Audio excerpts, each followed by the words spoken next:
Over the past 31 years, I've had the joy of traveling repeatedly to many corners of this vast subcontinent that is India. It is amazing to see how landscapes, culture, food, music, dances, and even languages change every few hundred kilometers that you drive. You see the highest mountains of the world, great seas, bountiful rivers, and best of all, a people whose thoughts and heritage go back a few thousand years. Join us on an enthralling journey. I am traveling again across the whole of India to bring you spectacular India.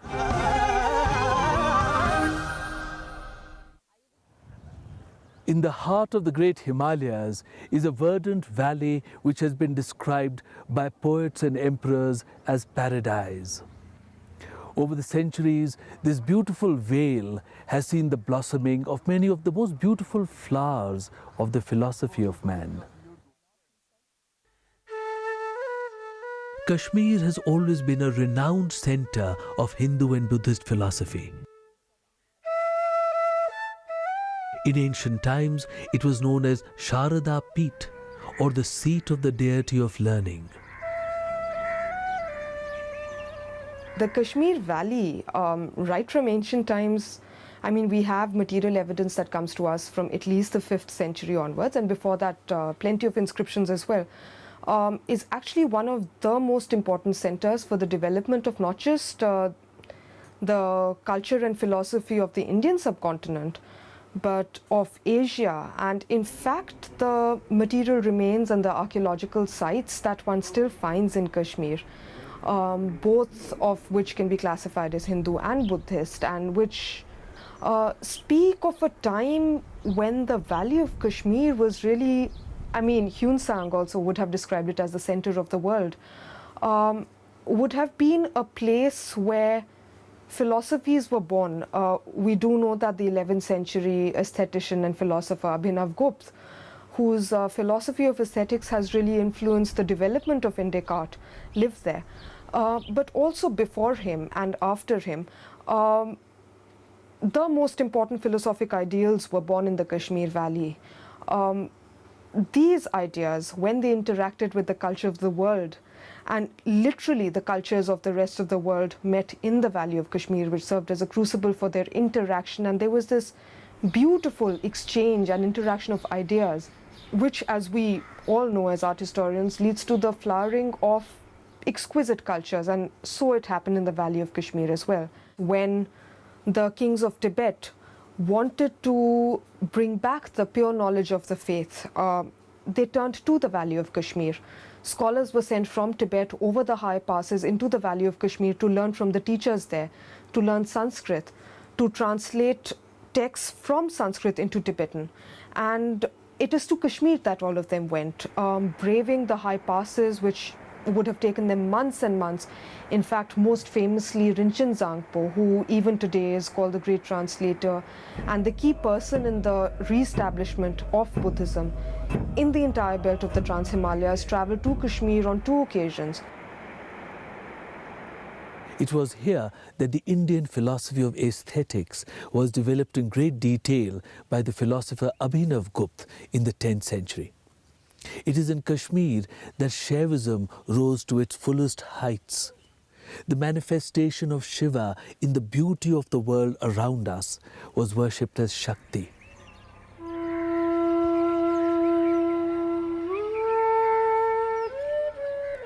With the Kushanas came the golden age of Buddhism in Kashmir. Hundreds of stupas and chaityas were built right across the valley. Most importantly, in the time of Emperor Kanishk in the 1st century AD, the 4th Great Buddhist Council was held at Harvan, here near Srinagar.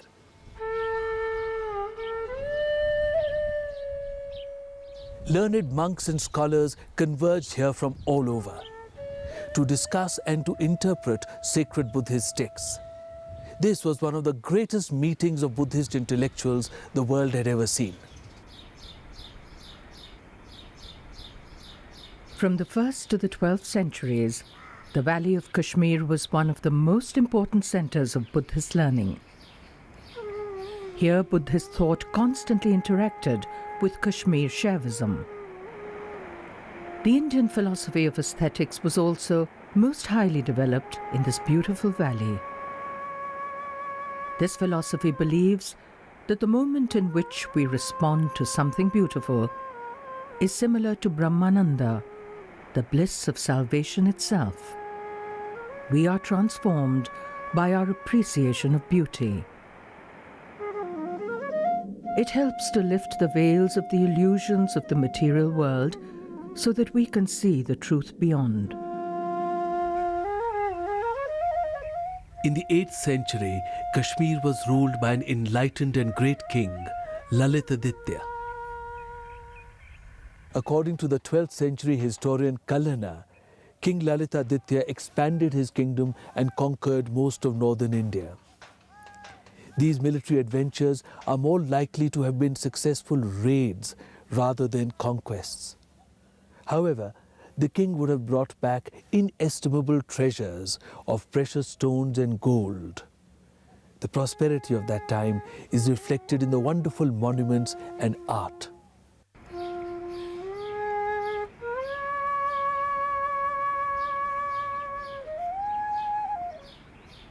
King Lalitaditya made a large Vishnu temple and a Buddhist chaitya at Parihaspura. In the 8th century, this would have been one of the greatest religious centers of the world. Though in ruins now, the scale of the monuments speaks of their former glory. These would have been the models for stupas and temples all over Central Asia in the 8th century.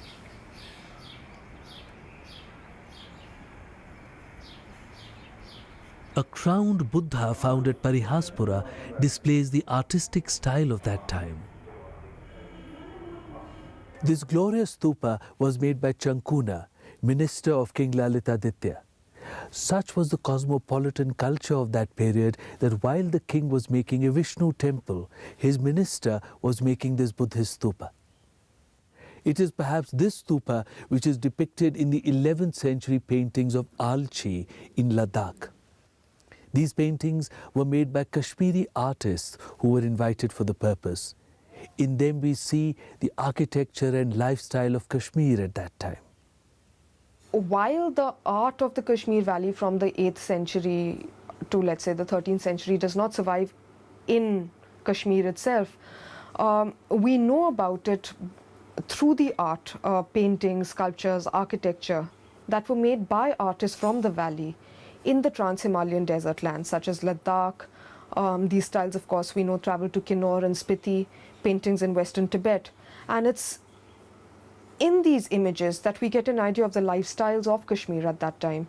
One of the most telling images, in fact, is found in a 3-story temple in the monastery of Alchi in Ladakh, where as part of a much larger sort of image on the wall, you see in a painting made on the clay dhoti of an 18-foot large image of Avalokiteshwar, which really represents one of the most lasting documents of Kashmiri culture. You see a little temple to Tara, the goddess Tara, who is recognized as one of the most important Vajrayana Buddhist deities of that time, made right next to, in fact, as part of the same building complex, of a larger temple to Balaram of the Vaishnav cult. Now, an image such as this, where worshippers can have both the deities of two faiths made right next to each other, is telling of the culture of that time and of the shared faiths and the shared beliefs of different faiths and the great culture of interaction that existed at that time.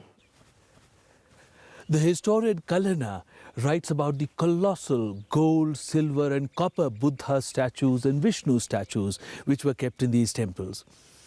These would have continued the tradition of Brahad or colossal Buddhas, which was first seen in the Kanheri caves of Western India.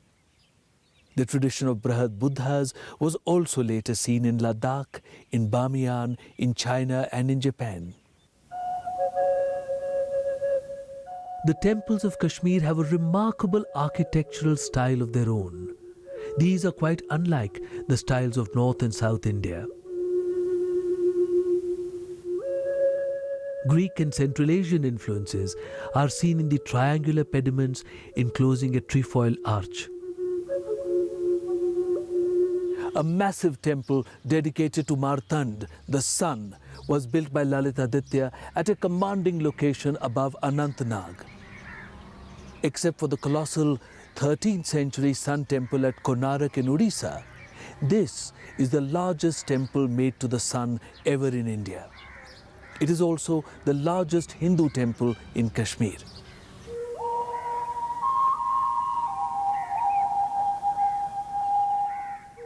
There is a small but well-preserved 8th or 9th century temple at Pandarethan on the outskirts of Srinagar. It is a Shiva temple. This figure of Indrani, the wife of Lord Indra, was found here.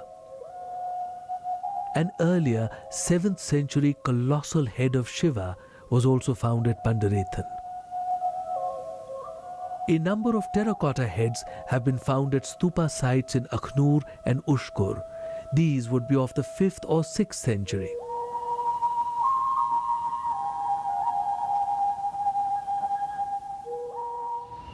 It was the 9th century. King Avanti Varman, the founder of the Utpala dynasty, built two magnificent temples at Avantipura. One was dedicated to Shiva and the other to Vishnu. The Avanti Swami temple here, dedicated to Vishnu, was modelled on the lines of the Martand Sun temple, though this one is much smaller. Though the temple is in a ruined state, a few panels survive to the side of the steps leading up to the temple. These show the exuberance of the sculptural style of Kashmir in the 9th century. The most popular form of Vishnu in Kashmir was the four-headed Chaturmurti. To the sides of the central human face, we see the faces of his incarnations as a boar and a lion. The facial type and the modelling of the torso are typical of the style of Kashmiri art.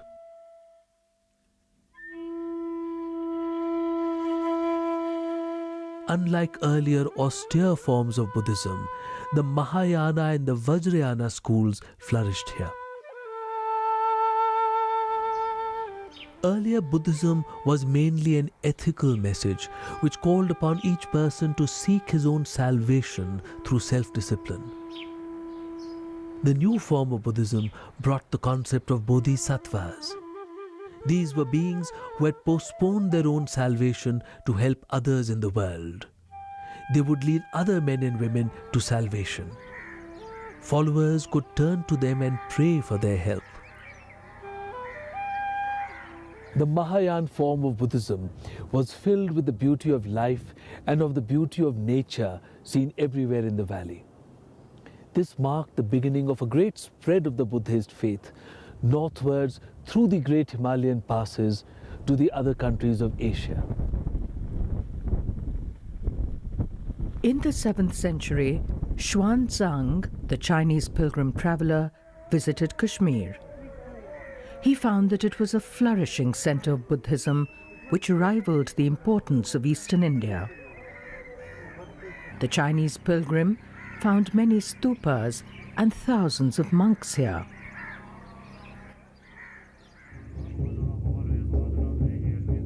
By this time, in the 7th century, Buddhism had entered its third major phase, the Vajrayana School, or the vehicle of the thunderbolt.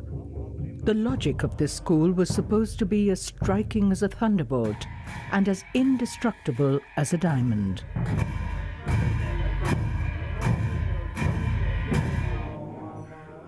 The complex rituals, chants, and mudras or gestures of Vajrayana Buddhism were codified in the form of Tantras. Tantra literally means to carry on knowledge.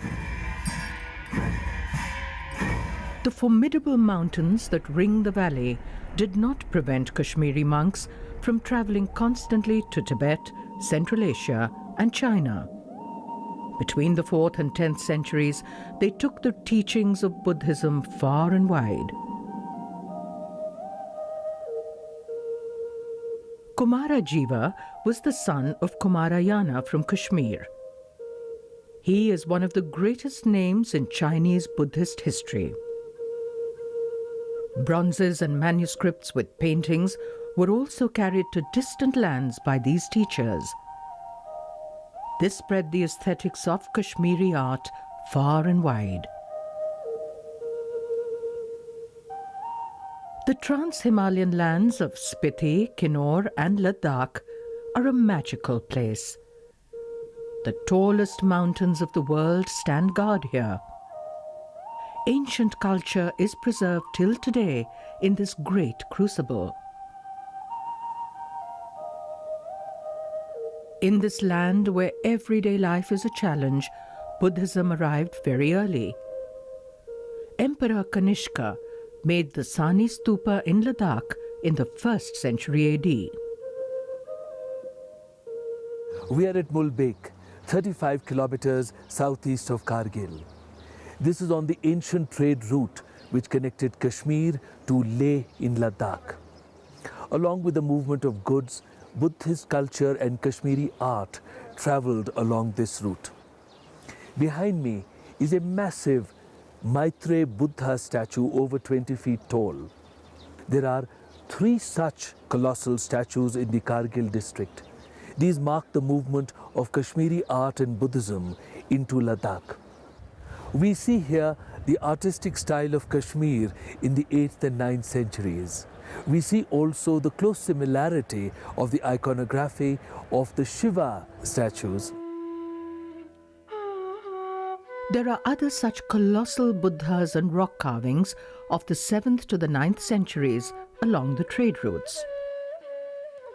In 975 AD, King Yeshe O of Guge in Tibet sent Rinchen Zangpo to Kashmir. This arduous journey was made to bring back scriptures with the original and pure knowledge of the faith. The mission was also to bring back artists to build, paint, and sculpt new temples in Guge. Rinchen Zangpo spent 17 years in Kashmir, completing his own education and guiding his disciples. In the years to come, he became known as the revered Lhotsava, or Great Translator.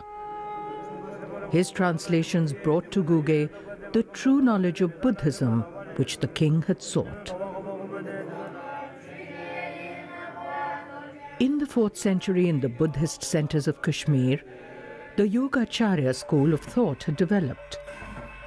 It was believed that the most effective way to attain the truth was through meditation or yoga.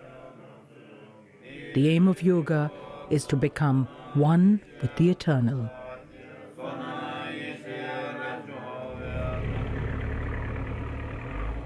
The different aspects of the wisdom of the Buddha were personified as the 5 Buddhas: Akshobhya, Ratnasambhava, Amitabha, Amogha Siddhi, and Vairochana.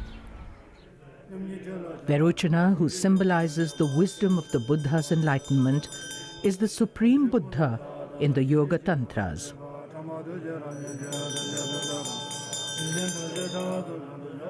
Rinchen Zangpo had studied scriptures related to mandalas of Vairochana during the time he spent in Kashmir. In this period, the second diffusion of Buddhism in the Trans-Himalayas, it was mainly temples devoted to Vairochana which were made.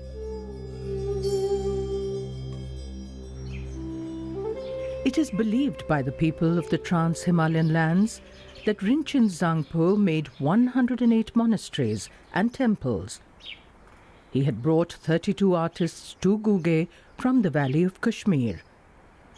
They were to create the foundations of a lasting tradition of Buddhist art. The painters and sculptors from Kashmir brought with them a highly sophisticated form of art.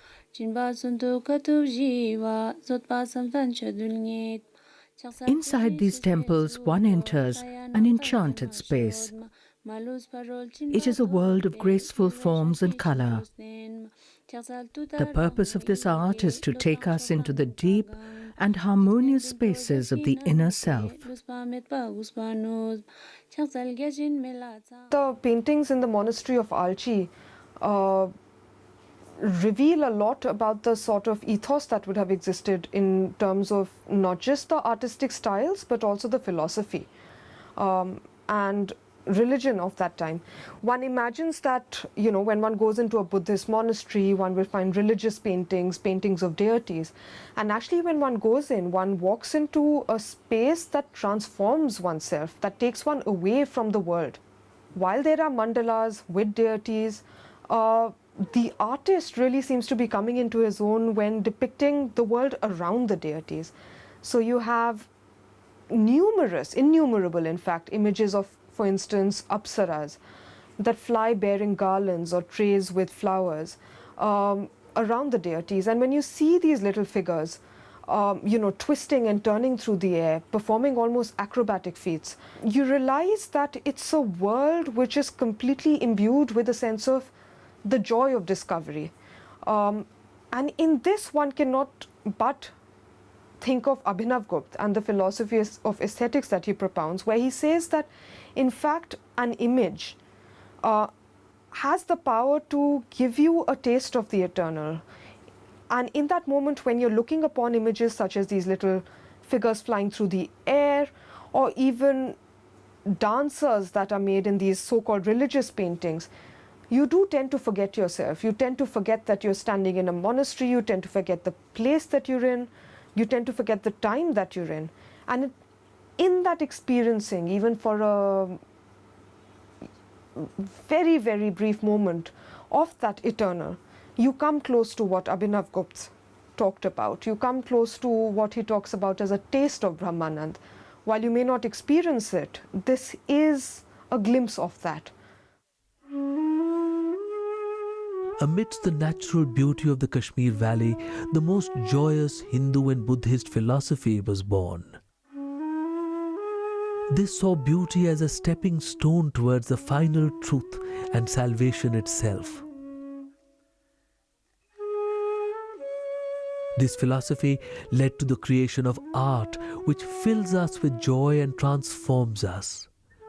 There is a lyrical grace in the work of the Kashmiri artist.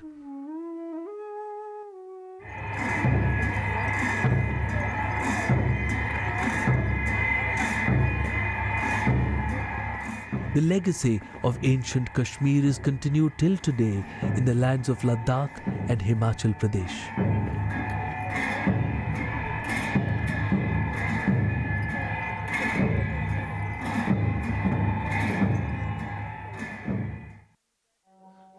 Matilani yuli salanspol singe kaba lada yul gil salanspol al sanspol singe kaba sanspol singe kalaba spangars ket pedursi sanspol singe kalaba spangars ket pedursi